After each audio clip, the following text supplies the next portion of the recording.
News 18 India. Madhya Pradesh के हरदा में मंगलवार को बहुत ही भयानक हादसा हुआ, जहां एक पटाखा फैक्ट्री में आग लग गई। एक के बाद एक बहुत ही भयानक विस्फोट वहां हुए, जिससे करीब 11 लोगों की मौत की खबर है और करीब 200 लोग जख्मी हो गए। जख्मी लोगों को हॉस्पिटल में इलाज चल रहा है, अलग अलग अस्पताल में, जिला अस्पताल, उसके अलावा भोपाल, इंदौर और साथ ही साथ नर्मदापुरम में भी घायलों को लेकर जाया गया। लेकिन अभी भी राहत और बचाव का कार्य खत्म नहीं हुआ है, क्योंकि ये विस्फोट इतना जबरदस्त, इतना भयानक था कि आसपास के इलाके में बने घर भी खंडहर में तब्दील हो गए। कई घरों की दीवारों में क्रैक्स आ गए। इस धमाके से लोगों को एक तगड़ा भूकंप जैसा एहसास भी हुआ। अभी भी वहां मलबे के अंदर से धुआं उठता नजर आ रहा है।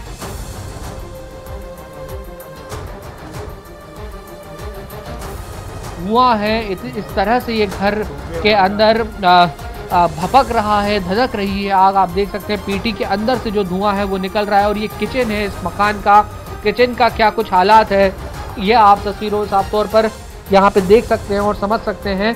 यहाँ पे सांस लेना भी इस वक्त मुश्किल हो रहा है। जो स्थानीय लोग हैं मैं उनसे बात करने की यहाँ पे कोशिश करूंगा। जब ब्लास्ट हुआ तो तबाही का क्या आलम था भैया? बहुत खतरनाक आलम था, देखता नहीं सकता है, कोई देख नहीं सकता है। तस्वीरें वो साफ तौर पर कहीं ना कहीं बयां कर रही हैं। जो गृहस्थी है वो पूरी तरह से नष्ट हो गई है। कुछ भी नहीं दिख रहा। 1 किलोमीटर तक इस ब्लास्ट का असर था, ये बताया जा रहा है। और आप यहाँ पे देख सकते हैं कि जो मकान है वो कितनी बुरी तरीके से यहाँ पे क्षतिग्रस्त हुए हैं। जो बाइक है वो भी यहाँ पे क्षतिग्रस्त हो गई है। और ये फैक्ट्री कैंपस के अंदर की बात नहीं बता रहा हूँ मैं आपको, ये फैक्ट्री के बाहर जो मकान बने हुए थे वहाँ का ये सूरत हाल है। और आप देखें तो आपको ऐसा लगेगा कि किसी ने यहाँ पे बमबार्डिंग की है। बमबार्डिंग के बाद यहाँ पे इस तरीके का आलम जो है वो यहाँ पे होता है वो यहाँ पे नजर आ रहा है। आप देखिए कि सीलिंग जो है वो पूरी तरह से टूट चुकी है। यहाँ पे घर के जो मकान का पूरा मकान, पूरी की पूरी जो गृहस्थी है वो तबाह हो चुकी है। और देखिए यहाँ पे सिलेंडर भी फटा है। यहाँ पे एक सिलेंडर रखा हुआ था। जाहिर सी बात है कि जब यहाँ पे ये पूरा हादसा हुआ होगा तो इस सिलेंडर तक भी जो आँच है वो आई होगी, और जिसके चलते सिलेंडर भी फट गया। घर का फर्नीचर हो, गैस हो, अलमारी हो, ये सारी चीजें यहाँ पे पूरी तरीके से बर्बाद हो चुकी हैं। और आइए एक बार सीधे रुख करते हैं एक बार फिर से हरदा का, जहां ये दुखद हादसा हुआ है। वासु मेरे सहयोगी वहां पर मौजूद है। वासु, आपके साथ तमाम परिवार वाले हैं जिन पर दुखों का पहाड़ टूट गया है। क्या अब भी जिंदगी की आस लगाए ये भी बैठे हैं कि शायद इनके जो अपने हैं शायद मिल पाए, लेकिन उसकी उम्मीद अब बहुत कम नजर आ रही है? निश्चित तौर पर बहुत कम उम्मीद है, क्योंकि जिस तरह से हादसा हुआ, जो ब्लास्ट हुआ वो बहुत भीषण था।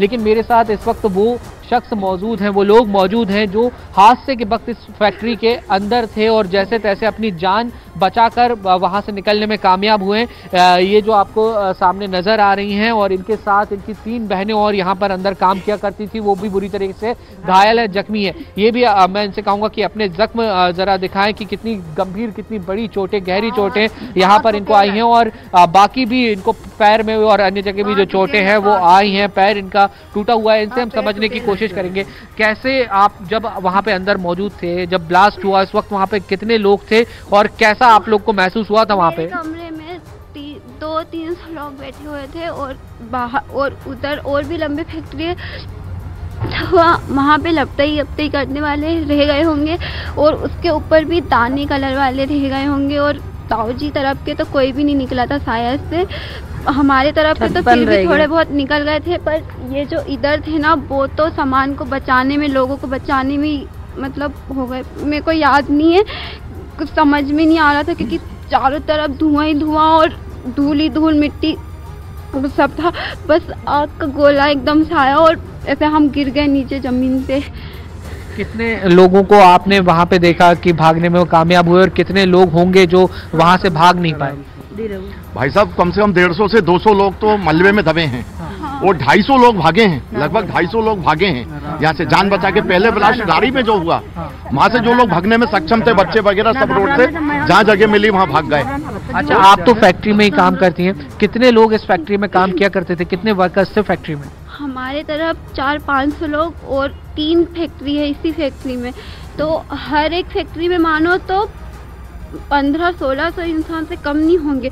उसमें से सिर्फ अंदाज से बचे होंगे, अपन 400 भी माने ना, इतने लोग बचे होंगे 400-500। फिर भी अंदर बहुत सारे लोग मतलब, और जो दूर के थे देखने वाले, उनका जो अलग तो आप ये देख सकते हैं तस्वीरों में कि जो डर था, वो भय था, वो इनके चेहरे से जाहिर हो रहा है और ये अभी भी कांप रही हैं, ये अभी भी अपने आप को जैसे तैसे, इनकी मां है वो संभालने की कोशिश कर रही हैं। गंभीर चोटें इन्हें आई हैं, इनके साथी कर्मचारी अब नहीं रहे हैं और इनकी जो बहनें थी वो भी बुरी तरह से घायल है। इनका ये कहना है कि इस हादसे में जो अभी फिलहाल आपको यहाँ पे मलबे में तब्दील यहाँ पे दिखाई दे रहा है, यहाँ पे कई जिंदगियां जो हैं वो दबी हुई हो सकती है, जिनकी तलाश जो है वो लगातार आने वाले समय में जारी रहेगी। आज मुख्यमंत्री भी यहाँ पर पहुंच रहे हैं और वो इन तमाम पीड़ितों के साथ मिलेंगे, उनसे मुलाकात करेंगे, लेकिन इनके दर्द पर जो मरहम वासु, इससे पहले कि रेस्क्यू की टीम वहां पहुंचती मौके पर जो लोकल्स हैं, स्थानीय लोग हैं, उन्होंने भी क्या मदद का हाथ बढ़ाया था वहां पर? जी फिर से आप प्लीज अपना सवाल एक बार रिपीट कीजिए। वासु, मैं ये जानना चाह रहा था आपसे कि जो रेस्क्यू की टीम पहुंचती उससे पहले जो लोकल्स हैं, स्थानीय लोग हैं, उन्होंने भी मदद का हाथ बढ़ाया होगा आगे?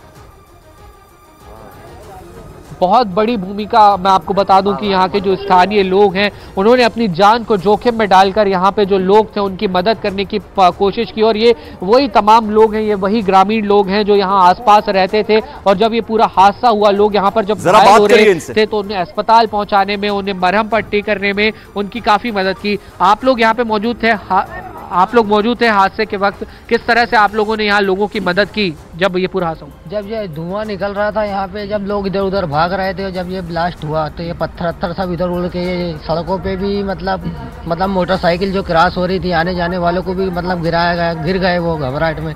फिर उनको उठा के मतलब घबराहट में हमने इधर उधर करे, मतलब फोन लगाए दोस्त यारों को, सब दोस्त यार भी आए और लगभग मतलब कहने का मतलब फिर एम्बुलेंस वगैरह भी आने लगी, तो हमने जैसी सुविधा मिली, जैसे वाहन मिला वैसे उसको अस्पताल हमने भेजे। क्या आलम था जब कितने बड़ी संख्या में लोग यहाँ पे एक साथ घायल हुए थे?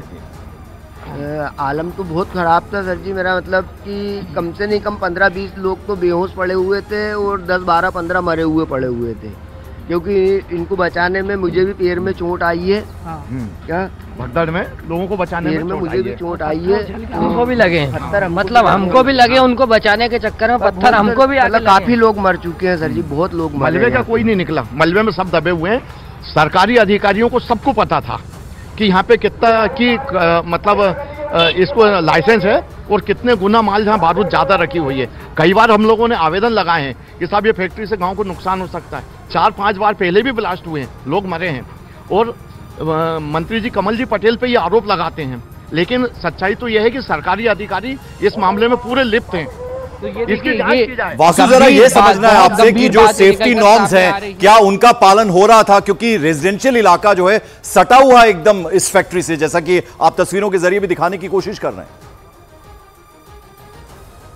निश्चित तौर पर देखिए यहाँ पे जो आसपास रहवासी कॉलोनी, और इतना ही नहीं, यहाँ पे जो लोग काम करते थे वो भी यहीं आसपास कैंपस के आसपास रहते थे। और सेफ्टी नॉर्म्स की अगर बात करें तो मुझे जहाँ तक इन लोगों ने बताया है और जो स्थिति मैंने खुद यहाँ पर अपनी आंखों से देखी है, ताक पर रख दिए गए सेफ्टी नॉर्म्स और तभी इस तरीके का जो पूरा हादसा हुआ है। जैसा ये जो यहाँ पे शख्स मौजूद हैं, यहीं के रहने वाले हैं, बता भी रहे हैं कि पहले भी 2-3 बार यहाँ पर हादसे हो चुके हैं, ब्लास्ट हो चुके हैं और इन लोगों ने शिकायती आवेदन भी लगाए थे कि इस फैक्ट्री के कारण गांव को और आसपास के लोगों को बड़े पैमाने पर नुकसान हो सकता था, लेकिन जो जिम्मेदार है उसके बावजूद उनको कोई फर्क नहीं पड़ा, उन्होंने कोई एक्शन नहीं लिया। और अब आप देख सकते हैं कि उसका नतीजा क्या निकलकर सामने आया है कि कई जिंदगियां तबाह हो चुकी हैं। जो ये साइट है इस वक्त वासु, वहां क्या एक्शन हो रहा है? हमने देखा बड़ी बड़ी जेसीबी मशीन्स जो हैं वो लगाई गई हैं वहां पर, क्या कुछ चल रहा है अभी?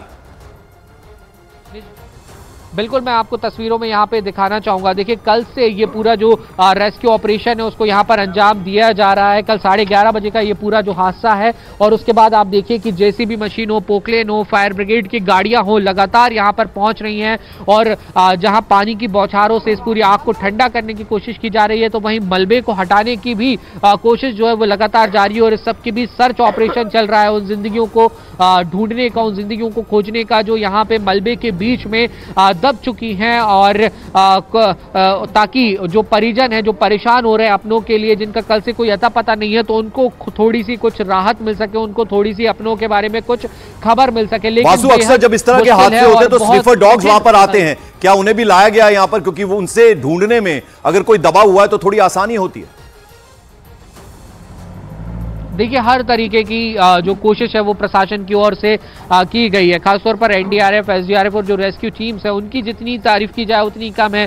चाहे अलग अलग जो इक्विपमेंट्स की बात करें या डॉग्स की बात करें या अन्य जो भी साधन हो सकते हैं लोगों को खोजने के लिए, उन सभी को अपनाया गया है और उन सब के जरिए लोगों तक पहुंचने की कोशिश जो है वो की जा रही है। क्योंकि जैसे यहाँ के जो लोग हैं जिन्होंने अपनी आंखों से इस पूरी घटना को देखा है, जो उन्होंने बताई ये बातें कि बड़े पैमाने पर यहाँ पर लोग थे और बहुत कम लोग वहां से निकल पाए, बच पाए, बाकी लोग अभी भी वहां पे दबे हुए हो सकते हैं। इस मलबे में कई और जिंदगियां जो हैं वो हो सकती हैं, क्योंकि अभी तक तो सिर्फ 12 लोगों की जान गंवाने की पुष्टि है। यह आंकड़ा इससे कहीं ज्यादा बड़ा भी हो सकता है। जरा हम चाहेंगे वासु कि वहां पर जो लोग हैं, जो चश्मदीद है, जिन्होंने इस हादसे को अपने सामने होते हुए देखा, ब्लास्ट को सुना, फिर आग की लपटों से घिरी हुई फैक्ट्री को देखा, जो आसपास के मकान जो नुकसान पहुंचा है, कुछ अगर उन लोगों से आप बात कर पाए। बिल्कुल, देखिए मैं लगातार उन्हीं लोगों से बात कर भी रहा था और आप तक तस्वीरें भी पहुंचा रहा था और इस हादसे को हम लोग लगातार समझने की और डिकोड करने की जो कोशिश है वो यहाँ पर कर रहे हैं। ये जो हैं भाई साहब, ये यहीं पे रहते हैं और इनको लोगों को मदद करने में के दौरान इनको चोट भी आई। जब ये पूरा हादसा यहाँ पर हुआ, आप यहीं पे मौजूद थे, तो प्रशासनिक अमला यहाँ पे कितनी देर के बाद पहुँच पाया और आप लोगों ने किस तरीके से बचाव कार्य शुरू किया? प्रशासनिक अमला जहाँ पे आधे से 1 घंटे के बीच में आ गया था। और जो लोग जख्मी पड़े हुए थे उनको उठाए और उनको सबको पानी वगैरह पिलाया और डेड बॉडियों तो काफ़ी सारी पड़ी हुई थी यहाँ पे रोड पे। फिर उनको किस तरीके से फिर आप लोगों ने भेजने का काम किया? फिर एम्बुलेंस वगैरह आ गई, फिर उनको एम्बुलेंस मोटरसाइकिल से ले गए, कुछ मोटरसाइकिल से ले गए, जो थोड़े से कम घायल थे उनको मोटरसाइकिल से शिफ्ट कराया हम लोगों ने। उसके बाद ज्यादा ब्लास्ट हुआ तो हम लोगों ने खेतों में से ये फायर ब्रिगेड को मतलब आगे बुझाने के लिए रास्ता बनाया, गेहूं के खेतों में से।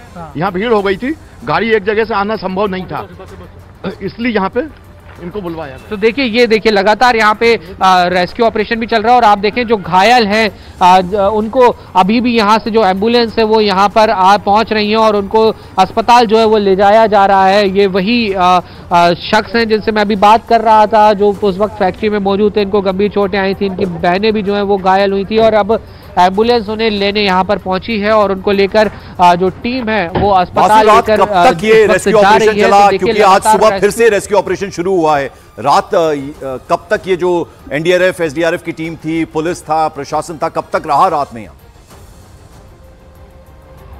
पूरे देखिए मैं आपको बता दूं कि हादसा होने के बाद से निरंतर यहाँ पर जो रेस्क्यू ऑपरेशन है वो जारी है। रेस्क्यू ऑपरेशन को रोका नहीं गया है और वो इसलिए नहीं रोका गया क्योंकि ये बड़ा बारूद का ढेर है। इस फैक्ट्री के अंदर बारूद के कई सारे तहखाने थे जहां पर रह रहकर ब्लास्ट हो रहा था, आग वहां पर धधक रही थी और धुआं जो है वो लगातार उठ रहा था। इसलिए पूरी रात भर यहाँ पर जो दमकल की टीमें हैं उनके जरिए यहाँ पे जो वाटर कैनन है वो चलाया गया ताकि जल्द से जल्द इस पूरी आग को ठंडा किया जा सके। और लगातार अब भी आप जैसा कि सीधी तस्वीरों में देख ही रहे हैं कि बड़ी बड़ी मशीनों के जरिए मलबे को समेटने का काम जो है वो किया जा रहा है। मलबे के बीच में सर्च ऑपरेशन जो है वो यहाँ पर दूसरी ओर लगातार जारी है। तो ये कोशिश है प्रशासनिक अमले की कि जल्द से जल्द यहाँ पर इस पूरे रेस्क्यू ऑपरेशन को खत्म किया जाए। लेकिन जब मेरी एनडीआरएफ और एसडीआरएफ के एक्सपर्ट से मेरी बात हुई तो उन्होंने भी इस बात की जानकारी दी कि ये इतनी भीषण आग थी, इतना भीषण ब्लास्ट था कि इस आग को ठंडा होने में 2 से 3 दिन का समय जो है वो लग जाएगा। आप एनडीआरएफ के, एसडीआरएफ के अधिकारियों से संपर्क में हैं, पुलिस के संपर्क में हैं, जीवन की आस कितनी है?